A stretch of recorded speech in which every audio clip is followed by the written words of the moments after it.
years ago, I wore a wig to buy bread.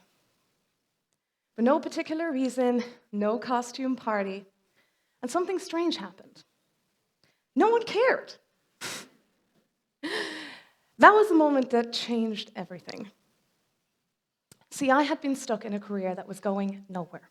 And with the feeling of being just a number, I longed for the world to see the real me. I had spent nights scrolling, searching for something, anything that might make me feel seen, heard, more like those I admired. I had searched for downright offensive tattoos, bold hair colors that might get you fired. But there it was, something that caught my eye. Electric blue mullet, piercing neon gaze. Well, it wasn't just an image that left an impact. What I actually discovered was cosplay. I thought to myself, if I showed up to work like this, I might not actually have to go back. And I never did. We all have something that makes us feel a little braver. Maybe it's the shoes you wear to an interview, or the playlist, let's say, that makes you feel unstoppable. For me, that happens to be cosplay. And for those of you who don't know, cosplay is about dressing up as the characters you love, from films, comics, games. But at some point, I realized, for me, that it had become so much more than that. See, when I dress up, I start to borrow the traits of those characters that I admire. Their confidence, their strength, their sense of fun. It lets me try out those qualities in real life. It's that spark that changes your mindset even after the wardrobe closes. Now, yours may be completely different. Maybe you feel that same spark when you play an instrument, draw, karaoke. It may seem unusual, but isn't every passion a little strange until you fully understand it?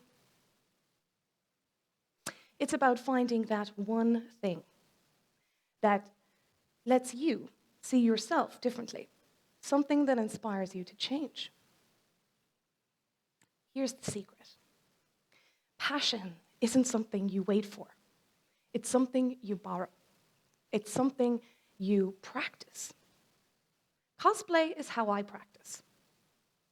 When you step into the role of someone you admire, you start to act like them without even thinking. Not because you're pretending, but because you're allowing yourself a chance to try out those traits you wish you had. It's a form of art. It's magic that actually works. Don't you feel amazing when you put on your best suit? Don't you feel unproductive when you wear your pajamas all day? See, what we wear affects how we feel. When you dress like a hero, you feel like a hero.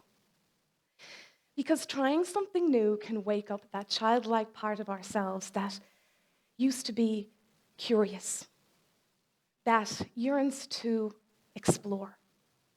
And the curious, inspiring flavors of youth we have forgotten about. Maybe it's a simple change of pace, or a moment for yourself to enjoy the things you love. It can really make all the difference. Now, that presents itself differently for everyone. That spark. Maybe you feel it with your hobbies, style, movement, music. Anything that allows you to remind yourself of your passions outside of your routine. Could it be that we are all cosplayers? What if life is just one big costume party? Only now, the dress code reads business casual. Yet, however, within these roles that we play, it can always teach us something about ourselves. It's just that when we spend so much time performing in these roles, we start to forget about those parts of ourselves that used to be creative and curious and just a bit silly. We tell ourselves that playfulness is childish, but actually it's where creativity begins. When you allow time for yourself, for those things that make you feel alive, it doesn't take away from your responsibilities. It restores the energy you bring to them. Playfulness is not the opposite of professionalism. It's what makes it fun. And when you allow yourself that freedom, you don't just lift your own mood, you lift the mood of those around you as well. I had never been to college. I thought that education wasn't important. But time passed, and I found myself resonating with one character in particular. A university student who was struggling with personal issues, who still found time for love, friends, and family. I thought to myself, is it too late for me to do the same? So what did I do? I applied. And 6 months later, I found myself pursuing a bachelor's degree I thought was only someone else's dream. Now, having completed a master's degree and in a successful career, I can't help but be so thankful to the character who inspired it all. When I was a child, I wanted to be a musician. I went to singing lessons, music academy, and performed on many stages. But as I grew older, I felt that something was missing. It had lost its charm, or maybe I was just bored. But around that time, I stumbled across a game with a really unique soundtrack. And there it was, yet again, that spark of inspiration to turn fiction into reality. Now I'm only months away from releasing an EP inspired by that very moment. So a lot of my inspiration comes from Japan.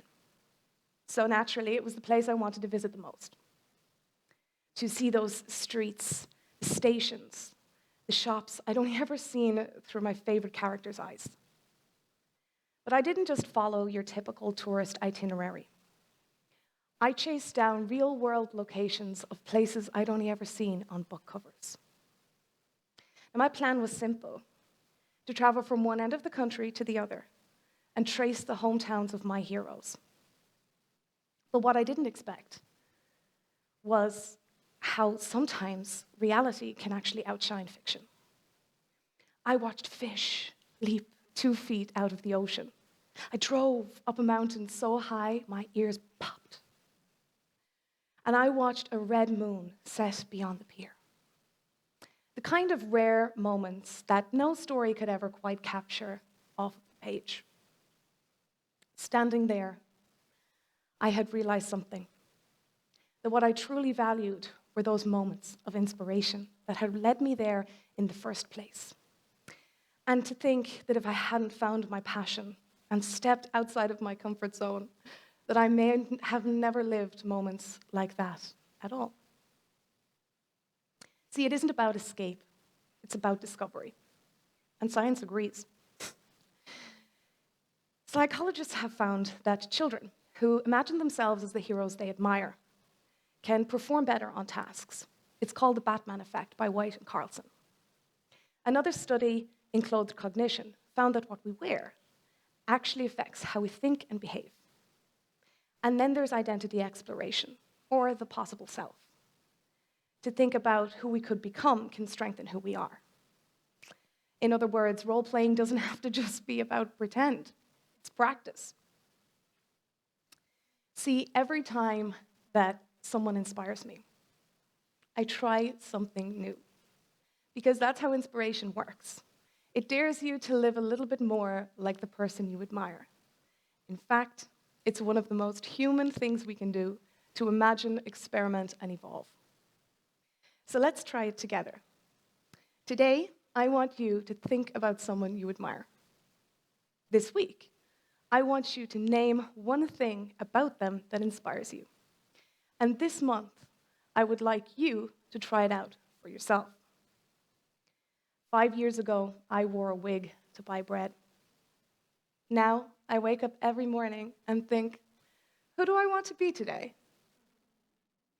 That's how you become the hero you admire. Thank you very much. ありがとうございます。